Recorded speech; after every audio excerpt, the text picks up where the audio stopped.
The process was flawed, that the consultation was inadequate, that the Trudeau government did not respect our rights as a people. The court found the national... As I said, we believe this project is in the national interest. We believe it's critically important for our economy, critically important to allow us to diversify the markets, to get to international markets. We do know that it has to be done in the right way, which means we will analyze this decision. It's a 275-page decision. To address the issues that the courts have raised. But obviously, this is concerning for taxpayers. This was a $4.9 billion acquisition with no plan for completion. And today we find out that the goalposts have been missed again by this Trudeau government. So it's they're going to have to answer those types of questions, and we're going to hold them to account on how they've managed to get this project to this stage. That growing a strong economy and protecting the environment must go together. We have moved forward on a national plan to fight climate change, putting a cost on pollution. We've moved forward on reconciliation, but we've also moved forward on growing our economy, particularly around working hard to do what previous governments were unable to do. I'm announcing that with the Trans Mountain halted and the work on it halted, until the federal government gets its act together, Alberta is pulling out of the federal climate plan. Okay, there's going to be some music first.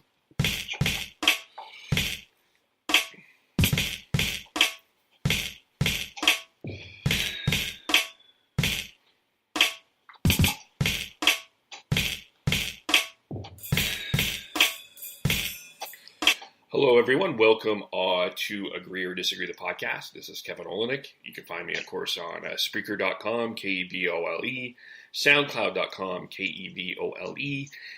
Follow me on Twitter, Kevin Olenick, Kevol, Kevole, Facebook, Kevin Olenick. Like Agree or Disagree, the podcast on Facebook as well. It has been a heck of a week for Canadian news. It's almost been another one of those dumpster fires with a couple of things going on. Of course, we have the NAFTA deal, but we also had the decision go down on Thursday regarding another delay for the Trans Mountain pipeline expansion. The courts ruled that there was a lack of consultation to the First Nation and a lack of consultation about the Marine, and we are back on another delay. Now, some people are saying that this is going to be a short delay. Some people are feeling that this is a long delay. Some people feel that this is the decision that's going to kill the pipeline altogether. We are going to hear from both sides of this perspective. Joining me today for the pro-pipeline perspective is Cory Morgan. Of course, you will follow him on Cory B. Morgan on Twitter. He has been quite vocal specifically around the protests and what has been going on there, and we're pleased to have him with us today. How are we doing today, Cory? Good, thanks, Kevin. Good. Let's just basically get your, in a nutshell, reaction to what happened, the decision on Thursday. Were you surprised? Were you not surprised? Have at her. Let's go. Let's talk. Sure. I mean, I was terribly surprised. I mean, we knew that there's a lot of opposition from small groups all over the place to this expansion of a line. We knew this was our last hope. It really was. Energy East got shut down. Keystone's being held up. The LNG terminal up north got shut down due to overregulation. There just seems to be no end to it. But all the eggs were put into this Trans Mountain basket. We thought, okay, this is one we can get through. And they've spent years on doing studies. And, despite the ruling, there was not that there was no consultation. They said the consultation wasn't meaningful enough. They moved the goalposts yet again. I mean, we had 17 challenges that were passed through courts. And on the 18th, this gets shut down. And there were more coming. So people thinking this will get going again, I don't know. I mean, who in their right mind would move ahead when you don't even know what the rules are anymore? They seem to change. You play by the rules, you follow the rules, you do the studies, you do the consultations, you do the groundwork, you spend the money, and still you just constantly get delayed and then eventually finally shut down. I just don't know what it'll take to get a major project done in this country until some things change in a drastic way. Well, I mean, I imagine Kinder Morgan is probably agreeing with you because within 3 minutes of a shareholder meeting, they basically did this and said, we're going to sell this lemon to the government. What were your thoughts on the federal government taking ownership of this? What did you think of that? And we're obviously probably not surprised Kinder Morgan wiping their hands of this mess now. I don't blame them for getting out, and I think they saw it coming. I mean, they were trying for years. They were seeing what was happening with other lines, and something I pointed out a while back, they had 1,200 permits required just to go through BC. 1,200 permits. I mean, this is ridiculous. So by the time you get your 1,200th permit approved, the first ones you got approved are probably expiring. I mean, our regulatory load is completely unreasonable and unachievable. So, I mean, Trudeau was backed against the wall because he knew that he'd left us with only one option. He knew how important this line was. I mean, even if they aren't all that strong in favor of the oil sands in general, every economist is saying Canada is losing tens of billions of dollars in discounts due to the fact that we can't open our energy to outside markets. This pipeline was critical. So in desperation, he bought it, but he obviously didn't even realize his own state and government's regulatory burden on this line when even the government can't get through their own regulations anymore. This is just absurd, and it's a catastrophe. It really is. Yeah, and a lot of people, one of the conversations, and you're a restaurant owner in Alberta, so I feel like you have a good insight on this as a small business owner here. There was a tweet from Maury Goldstein yesterday that talked a little bit about, and I'm going to quote it if I can quickly find it here. He basically talked about, I'm going to pull it up here, and because as you were talking, it has come up here. It's way down there now. He basically talked about if you're Alberta, you would be very angry right now. You're a business person in Alberta. Tell me from your perspective as an Albertan, how do you feel with the whole delays on this right now? How is it impacting your business? How is it impacting other businesses? And how are you feeling Alberta's dealing with this right now? Sure. Well, it's been way too soon for me to say that I could feel a direct impact upon my business, but everything ripples down. I mean, right now we're going to be, well, we already have been becoming, the numbers have been showing that Canada is a foreign investment pariah. I mean, our foreign investment dollars have been in a sharp downward spiral for years now because of these problems, and it's only going to get steeper now. So, I mean, every business will feel that in Alberta. I mean, it's not the only industry in our province, but it's certainly the prime one and related things. A lot of my customers work in the oil field, or they work for other customers who work in the oil field. It trickles down everywhere. Something Goldstein was talking about, I think is what you meant, was had this been a court ruling against the auto industry in Ontario or the dairy industry in Quebec or so many other industries in other regions, the country would be in an uproar and they would shut this down or it seems like act a lot faster. But when it comes to Alberta, we're the usual whipping boy, where they're more than happy to cash our checks, yet at the same time throw every possible roadblock for us to generate this revenue that we pump into Confederation. So, there's a frustration, there's an anger, and there's a rage, and it's due to political realities. I mean, Trudeau's only got 2 seats to lose in Alberta. He's got a great deal more to lose in Lower Mainland, BC, and Quebec, and that's how he's going to cater to things. But that doesn't ease the frustration and knowing there's a political reality behind it. Yeah. Okay, go on. Yeah. I was just saying as well, this will have impacts on things in general. I mean, if you were a foreign investor, and foreign investment is needed, it's a world integrated economy. We need these for big projects of every kind. Would you invest in a renewable power plant in Canada, a hydroelectric program in Canada, maybe even a large-scale cannabis farm in Canada? I wouldn't feel comfortable putting a dime into this country because for all you know, suddenly there'll be 10 court challenges against it. And again, even if the first 9 fail, as long as one of them hits, you're out of business. And it's just not a good place to do business. Yeah. Absolutely. Yeah. I hear a lot of that, and I don't think it's only in Alberta, but I do feel like Alberta is one of the perceived targets, but I think all across Canada as well. One of the things that you have also been very vocal about has been the protesters. You have repeatedly called them out on Twitter. You've repeatedly challenged not only their decision to protest, not necessarily the decision to protest, but their entire approach to protest. What was your response to how they responded to this, and what is kind of talk about what you're feeling about the Camp Cloud and what happened, and go on a rant, because I think you've had a lot to say about this, and I think I think some people need to hear this too. Even if you're on the other side, I think it's a fair question to question the tactics and behavior of some of the protests that have been going on during this. Well, that's it. The opponents, I'm sure, are very happy because they don't really care how the pipeline gets shut down as long as it gets shut down. So if it's the courts that did it rather than their protests, they're fine with that. My issue isn't with protest. I mean, that's a natural right, and it's an important right. It's when we look the other way on these illegal protests and when we keep giving them more and more leeway. I mean, these aren't people, these groups of protesters, they aren't ones you can negotiate with. They've got a zero-sum game. They want the pipeline done under all circumstances, no matter what. So it's not like you can negotiate to get them to stop. And they push the limits. When they would get the 5-meter zone that they had to keep away from the gates, for example, they would come within it, they would break that law, and they would wait till the police arrived, then they would all scatter.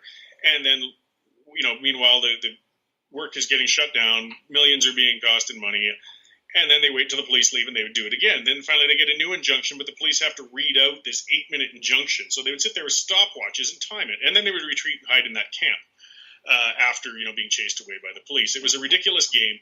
It's hindering legal commerce, at least commerce that was going on there at that time. I mean, and to build a dangerous, large squatter camp on the side of the road, and that's what it was. They had an open fire during a fire ban. They built it underneath a power line. I mean, it was bizarre. If any person did that in their backyard in a city, the city would be in and shut it down within days. This is well and beyond reasonable protest. And it sends a message. It sends a message again to these international investors, or even domestic investors, that Canada won't even follow through on its existing laws to protect legal commerce. So why on earth would you invest here? I mean, you can get up in the morning, you can hold a sign on the side of the road, and you can protest, and you can scream, and you can shout, and you can chant, and you can bang your drums, but you can't build a bloody camp on a roadway. Yet it took 6 months to scrape those guys out of there, and it's just beyond reasonable. And it shows us, again, as a weak touch. I mean, people invest in good faith. They do projects in good faith. They try to go to work. They try to make a living. They get shut out by these bums, and the state won't do anything about it. They finally acted, but I think it took to a point of, people like me organizing a large group of people who were going to go out and do it manually if the state wouldn't do it, along with the fact that they were realizing they had a terrific fire hazard.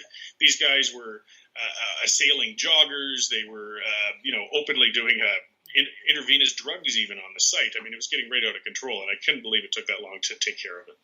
And there was a lot of violent confrontations.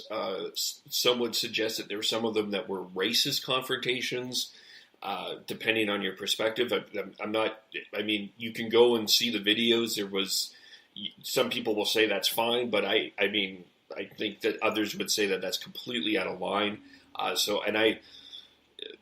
think it had, I don't know if you think it had an effect, but I think it is part of this story that I think is leading to a lot of people on the pro-pipeline side feeling very frustrated about this process overall.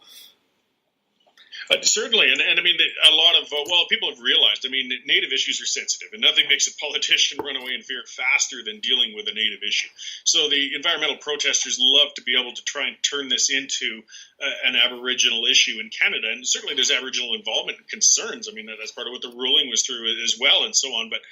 But a lot of these protesters weren't Native. These were Natives being put up front. And there's a lot of supporters of the pipeline who were Native bands who support it, Native individuals who wanted to work on it or just understand how important these infrastructure projects are.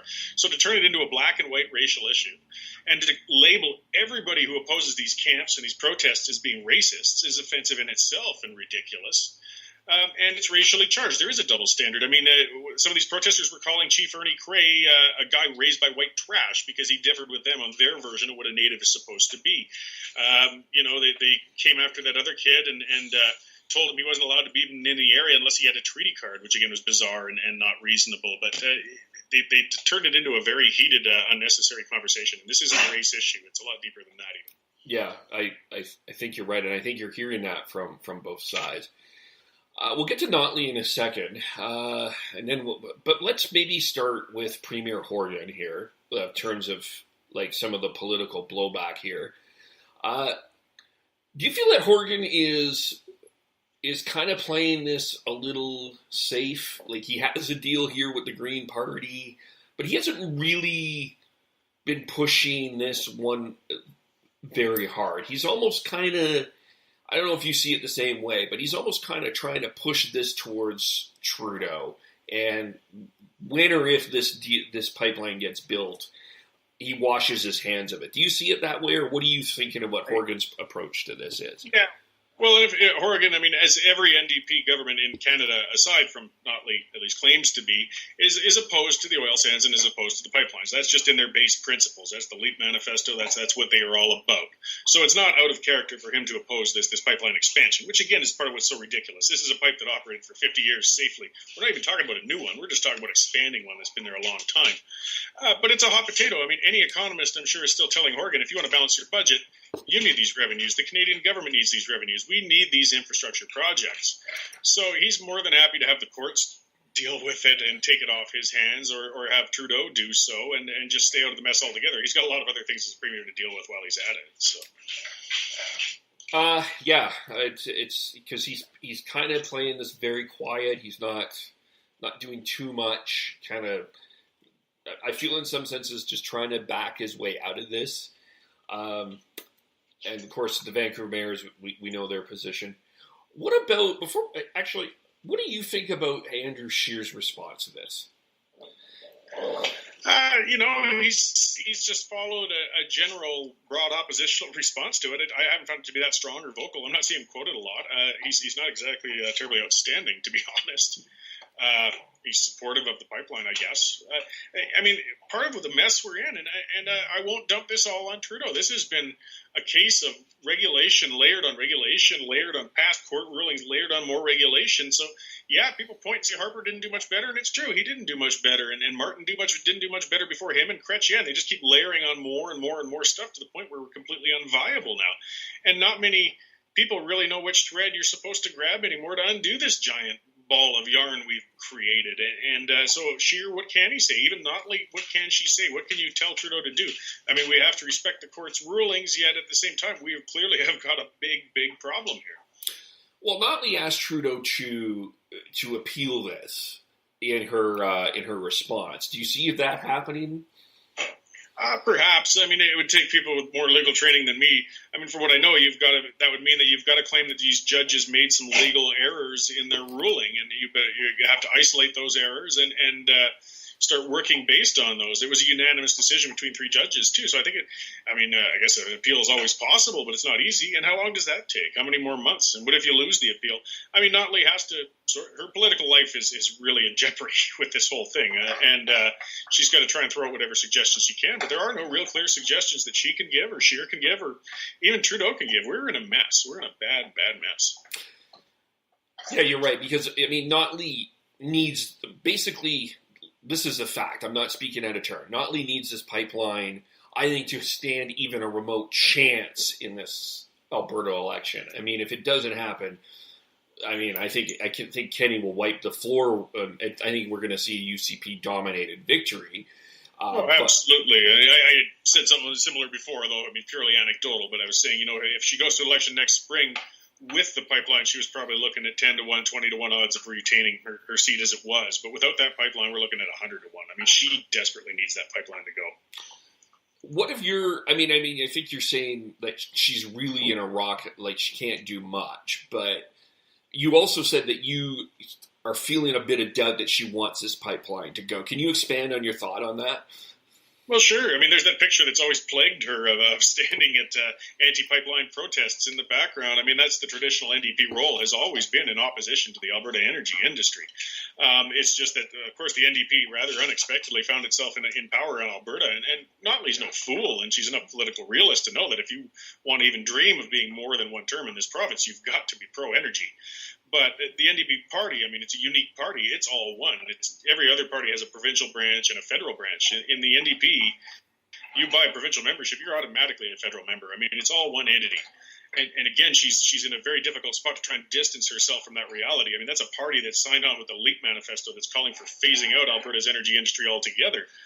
So she's got a very difficult dance to try and maintain between hoping to get reelected and still trying to remain true to being an NDP leader. I'm certain there's a number of members in her caucus who are really quite not that sad that this pipeline got shut down. Yeah, have you, like some examples? I mean, Berman isn't part of her caucus anymore, but she's, of course, been always vocal. Berman was a good indication of, I guess, that naivety or just the favors that Notley felt she owed when she got into power, was giving activists like Berman a spot on advisory panels when she was pretty far out there as far as an activist goes against energy. And I mean, as for specific individuals, no, the NDP have been very good at avoiding, I guess, what would be their version of bozo eruptions. Their MLAs haven't been speaking out openly against the pipe, at least not since being elected. If you track the backgrounds of a lot of them, they were always active in anti-energy protests and other such activities. That was not new to them. But now, again, they realize if they want to be in for more than 4 years, they're going to have to change that tune and really fast. For Trudeau, we'll get to maybe Kenney at last here, but for Trudeau, he's got a really delicate balance in BC because he did make some claims in BC that if you're on the anti-pipeline side, I could actually see why you would be pretty frustrated with Trudeau. Pretty obviously why the pro-pipeline side is upset with Trudeau right now. What are we expecting from him, though? Well, and again, I'm biased, but I mean, come on, Trudeau's not a strong leader. He's never been good at giving a definitive path or answer. He mumbles and he gives non-answers and he tries to play to be everything to everybody. And that's a lot of what backfired on him here, too. Now he's got everybody outraged with him. I mean, the anti-pipeline people, I mean, they're celebrating the courts shutting this down, but they know it wasn't Trudeau who shut it down. It was the courts. And Trudeau played to them to get elected in BC in the last election, but then he went and bought the pipeline to try and facilitate it. He's been all over the map on this, and it doesn't give him a lot of position of strength to try and find a path to get this thing done if it's going to get done. Yeah, it's. I think it's one of the questions in the next election. I mean, it's probable that Trudeau will win, but I don't. I mentioned this to Connor on the CPC recap. I don't think it's necessarily because there's a huge love for Trudeau right now. I think it's because nobody knows Scheer or sing well enough or feel confident enough about that. But that's a whole other topic. Yeah. Conservatives aren't necessarily happy with Scheer right now either. So. Filderbrand kind of talked about that yesterday as well. Jason Kenney, what do you think about what he's been up to or his response? Are you okay with it? Has he been okay? I'm fine with it. I mean, he's giving measured, as he always has, responses and moving along with his platform and plan. I mean, at least he's got the strength behind him of having always been consistently in favor and pushing for these sorts of things. He's in a very strong I told you so position, when it came to that carbon tax as to the strength it would be in facilitating getting these projects done. Obviously, the carbon tax has done us no favors as far as that's concerned. So he's going to keep hammering on that carbon tax, and politically he should. I mean, he's smart enough to know there's not much Notley can do. She put herself in that position again by, claiming that the carbon tax would facilitate a pipeline expansion, and it didn't. And he's going to keep using that strength. But otherwise, he's just carrying on. He's got to worry about nominations building up and hopefully hitting a general election in spring running. Yeah.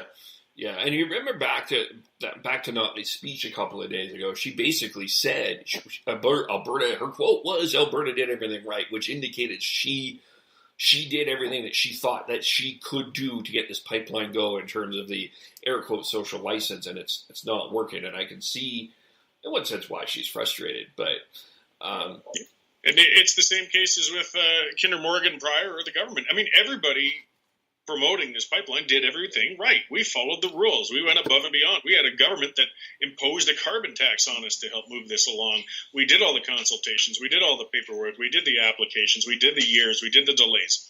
And still we ended up with nothing. Yeah. So it's again, you start to wonder, well, what the heck can you do? Or is there anything? I don't know. I really don't. Let's talk about finally the public here as well, because I think one of the things I have always learned from you is you can't necessarily take social media as a be-all, end-all, which is true. And, of course, you've hammered that on the Alberta Party. You've been one of those that have challenged them on that, and others have followed suit.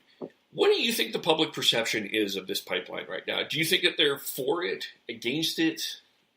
I think in Alberta, they're for it. I mean, most Albertans realize that even if they aren't directly involved in the energy industry, that no matter what they do, it's going to be indirectly impacted by it. I mean, it affects how much taxes you're going to pay. It affects the revenues of whatever company you're working in, the employment opportunities you have.